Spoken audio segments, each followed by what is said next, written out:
सागरशी मी तर बोलेन या विषयावरती. आम्ही बरीच कामं केलीत एकत्र. अगदी आम्ही वेन वी वर नोबडी तेव्हा आम्ही गावातली छोटी-मोठी नाटकं करायचो. कॉलेजमध्ये काही प्रेझेंटेशन असेल तर ते करायचो. आमच्या बिल्डिंगमध्ये पण सुद्धा मला वाटतं एकदा सागराने आम्ही काहीतरी केलं होतं छोटं-मोठं. पण आणि तो मिमिक्री खूप चांगली करायचा. त्यामुळे त्याचे परफॉर्मन्सेस जास्त व्हायचे. आणि मग नंतर नाटकांमध्ये आम्ही एकत्र काम केलं. भाग 2 मध्ये सुद्धा मी तो पहिल्यापासून होता. मग मी भाऊचा का कोणाचा तर प्रॉब्लेम झाला होता.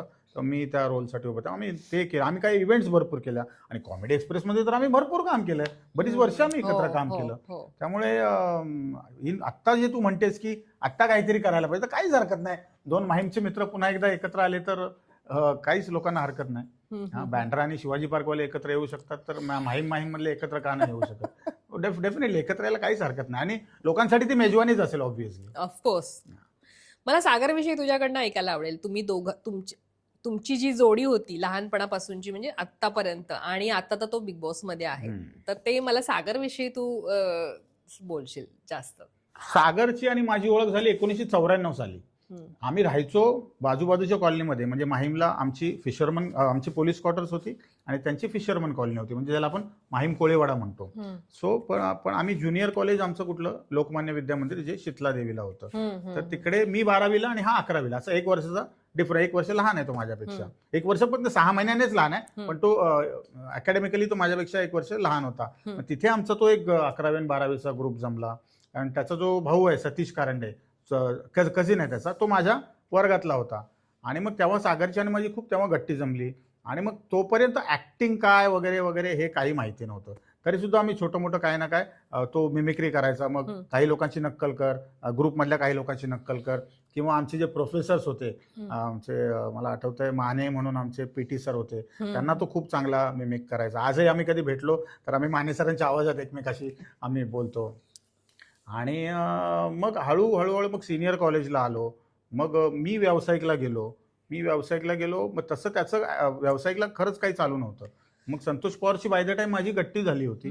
आणि मग यदा कदाचित भाग 2 नावाने एक नाटक आलं. बरोबर. त्याच्यामध्ये कसं होतं, आता यदा कदाचित मध्ये कसं कौरव पांडव असं सगळं होतं. यदा कदाचित भाग 2 मध्ये पात्र अशी होती की मराठी नाटकांमधले जे फेमस पात्र आहेत ते एकत्र येऊन हे नाटक करतायत. म्हणजे ती फुलराणी म्हणा, आपला तो मी नव्हेच मधला आपला सावळा कुंभार, अशी बरीच महत्वाची तळीराम, हे सगळे एकत्र येऊन ते नाटक करतात. मग त्याच्यासाठी संतोषकडे मी सागरचं तेव्हा नाव सुचवलेलं आणि संतोष बोलला तू बोलतोयस म्हणजे ओकेच असतं. मग ते सागरचं पहिलं व्यावसायिक नाटक.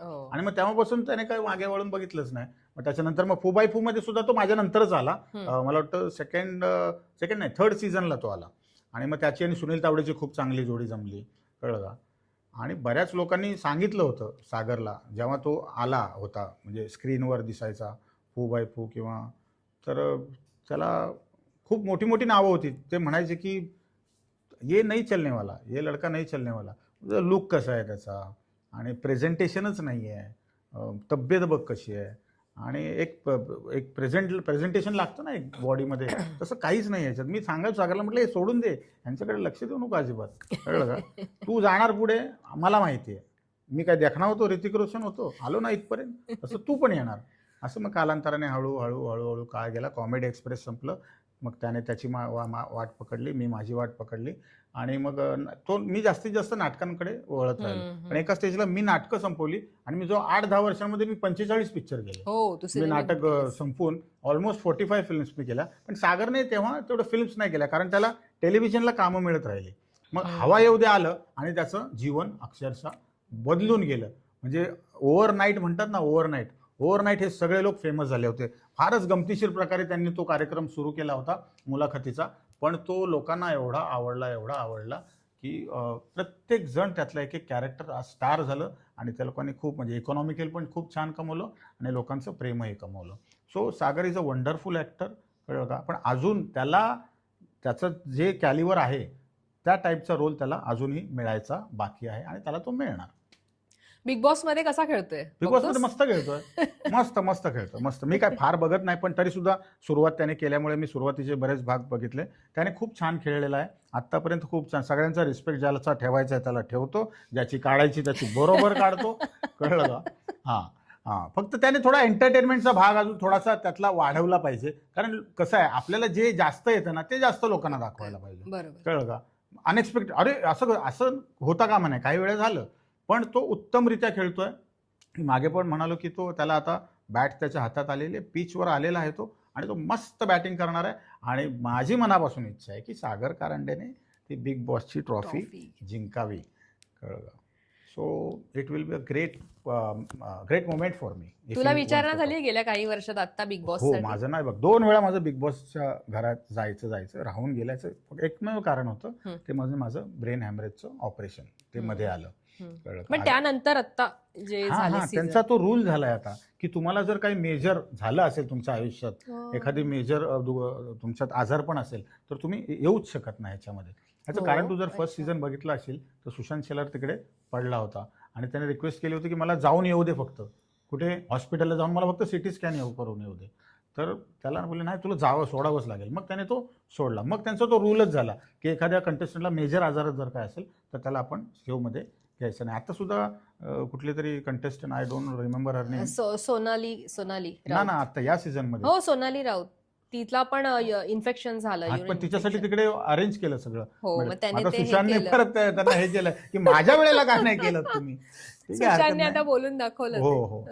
सो बिग बॉस पर्यंत मी सुद्धा गेलो. अगदी पेमेंटची पण मागच्या काही 3-4 वर्षापूर्वी पेमेंट्स पर्यंत आलं होतं. पण नंतर त्यांना कुठून तरी कळलं की ह्याचं असं झालं होतं. कारण ज्या टीमशी मी बोलत होतो त्यांना माझ्या आजारपणाबद्दल काहीच माहिती. सो ठीक आहे, मराठी नाही, आपण हिंदी बिग बॉस मध्ये जाऊ.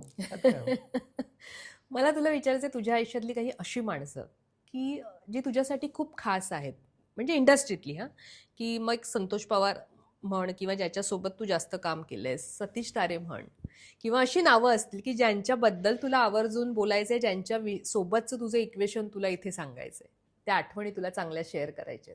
सगळ्यात आधी अमरजीत आमले हे नाव घेईन मी.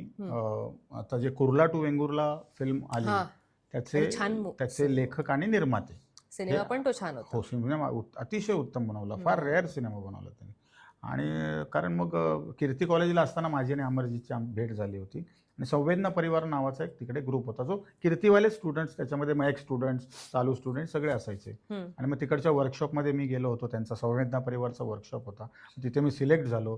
त्यापूर्वी अभिनय असा कधी केला नव्हता. तिकडे मी ट्राय मारला, ऑडिशन देऊया, ऑडिशनमध्ये सिलेक्ट झालो. मग अमरजीतच्या संपर्कात आलो. मग त्याने मला ॲक्टिंगचे बरेच धडे दिले, इंडस्ट्री काय असते, नाटक काय असतं. मग त्यांच्यासोबत काही नाटकांमध्ये काम करत गेलो. सो हा अमरजीत आमले ह्याने मला जो बेस बनवायचा असतो ना एखाद्या अभिनेत्याचा, सो अमरने माझा तो बेस बनवला. त्याच्यानंतर मग संजय खापरे जे आपले ऍक्टर आहेत, ते मुळात होते आर्ट डायरेक्टर. हो, संजय कमालीचा आहे. हा, त्याचा हात खूप सुंदर आहे, खूप छान. त्याच्या घरातलं गणपतीचं डेकोरेशन तो स्वतः करतो तो. आणि मग त्याने मी त्याच्या असिस्टंट होतो आर्ट डायरेक्शन मध्ये. मी 3 मालिका केल्या त्याच्यासोबत. काय बोलतो? काम काहीच नाही ना, कॉलेज संपलं, पुढे करायचं काय? आई पोलीस मध्ये, बाप इंजिनिअरिंग कंपनी, या क्षेत्राशी काही संबंध नाही, लांब पडेल, म्हटलं काहीतरी काम करूया. त्याचा असिस्टंट राहिलो मी आणि 3 मालिका मी त्याच्याबरोबर केल्या. 150 रुपये मला रोज मिळायचा तेव्हा. 12-16 तासाचे 150 रुपये मिळायचे मला. तेव्हा ते भरपूर वाटत असतं. मग ठीक आहे, तेव्हा जबाबदाऱ्या नव्हत्या ग, 150 चल काय फरक पडणार आहे. आणि आर्ट डायरेक्शनचा असिस्टंट म्हणजे काय मोठी काम असायची माहिती आहे आम्हाला. ही खुर्ची उचल तिकडे ठेव, ही कुंडी उचल तिकडे. म्हटलं बरं आहे, हेच काम आहे, कारण ह्याच्या व्यतिरिक्त आर्ट डायरेक्शन मधलं मला तरी काही येत नाही. सो आणि पण संजयने माझी काही नाटकं आधीची पाहिलेली होती, इंटर कॉलेजिएट म्हणा किंवा काय म्हणा. तर तेव्हा यदा कदाचित नावाचं एक फार मोठं नाटक आलं होतं 1998 साली. तर मी 99 साली संजयच्या संपर्कात आलो. मग संजयने मला विचारलं की तू माझी रिप्लेसमेंट करशील का, कारण माझी काही बाहेरची कामं वाढत आहेत, आर्ट डायरेक्शनची पण, आणि मला एखादी फिल्म पण मला ऑफर झाली आहे. म्हटलं करेन संजय, त्यात काय एवढं, मला जमलं तर नक्कीच करेन. पण म्हटलं, आणि संजय खापरे तेव्हा त्या अख्ख्या नाटकामध्ये एकटा खूप बॅटिंग करायचा. तर धृतराष्ट्राचं तो काम करायचा, धृतराष्ट्राचं काम करायचा तो. आणि त्याने तो रोल ऑफर केला. म्हटलं ठीक आहे. मग मी गेलो गडकरीला, तालमीला, आणि मग मी ऑडिशन वगैरे दिलं. पण तिकडे ऑलरेडी एक मुलगा हायर केला होता त्या लोकांनी, ऑलरेडी एक मुलगा फायनल केला होता, चेतन होडगे नावाचा. पण ते बोलले की आगंतुक नावाचं कॅरेक्टर करशील का. म्हटलं आगंतुक म्हणजे काय, म्हणजे आगंतुक इन द सेन्स तो अचानकपणे येणारा एखादं कॅरेक्टर म्हणजे आगंतुक. म्हणजे त्याच्यामध्ये आगंतुकची पात्र होती, वाघातली मावशी होती, देवानंद होता, रावण होता, तुला सांगतो वीरप्पन होता, श्रावणबाळ होता, आणि शेवटी महात्मा गांधी होते. हे 6 पात्र होती. तर मी त्याचं ऑडिशन दिलं आणि मला म्हणाले की तू हे कॅरेक्टर कर, ते जे पूर्वी करायचा किशोर चौगुले. पण हा. किशोर चौगुले तेव्हा बीएमसीत कामाला असल्यामुळे त्याला सगळे प्रयोग करायला जमायचे नाही. बरोबर. या नाटकाचे ऑलमोस्ट 45 ते 50 प्रयोग महिन्याला व्हायचे. हम्म. हा, सो तेव्हा मग व्यावसायिक नाटकात मला कोणी आणलं तर संजय खापरे. मी आजही त्याचं नाव कधीच विसरत नाही. त्याच्यानंतर मग मी हे नाटक होतं संतोष पवारांचं, पण संतोष पवारची माझी 1 to 1 अशी कधी झालीच नव्हती. कळलं का? मी त्याची भेटच नाही. मी 1,500 प्रयोग केले त्या नाटकाचे. 1,500 प्रयोग व्हायला किती काळ लागतो तुला माहिती आहे? हो. तोपर्यंत मी संतोषला कधी भेटलो नव्हतो. मग अच्छा. त्याच्यानंतर मी संतोषच्या संपर्कात आलो. मग आमचं ट्युनिंग चांगलं जुळलं. मग त्याने मला नाटकातून त्याने मग संतोषकडे जे मी शिकलो ना, हम्म. ऑन फ्लोअर काय करायचं, मग ते सिनेमा असो, नाटक असो, टेलिव्हिजन असो, काय असो, तुझं हे शार्प कसं ठेवायचं ना, हम्म. प्रत्येक ओळीमध्ये तू कसा शार्प पाहिजेस, हे मला संतोषकडून मी शिकलो. आणि तो कोळून प्यायलेला माणूस आहे ना नाटक. प्रचंड